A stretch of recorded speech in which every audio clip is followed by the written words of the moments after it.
Our top story here tonight, the University of Iowa this evening brought together some current and former student athletes for a diversity forum. The forum comes as 8 former Iowa football players are suing the program for injustices they say they experienced while there.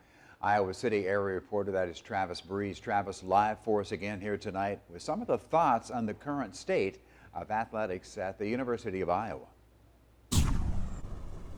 Ron and Abby, these conversations started over the summer when former and current players took to Twitter talking about a racist culture in the football program. Now, speakers at tonight's event said that they're happy that's all out in the open now, but now the real hard work starts. Right now might be the best opportunity that, America has to have these topics.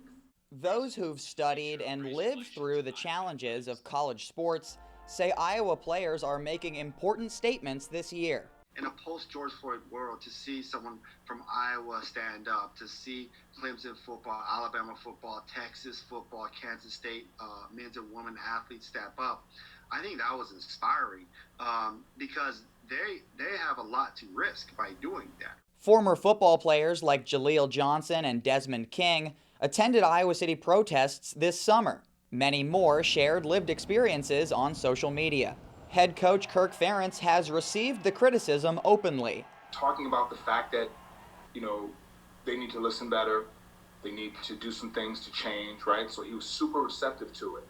And that was just powerful in itself. Former player Quinn Early echoes what others have said over the summer, that it was an unwelcoming culture. It's a predominantly white school. You come, from a mostly black background, so it's a bit of a culture shock. I know it was for me.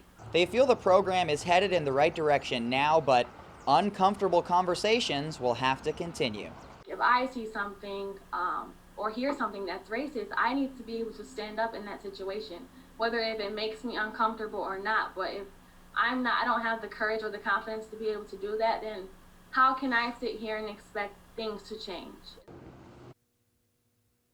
Broderick Binns, a former player himself, moderated this forum. He's now the head of diversity, equity, and inclusion for the university. Current basketball player Alexis Civilian says he's really been a big help in that new role.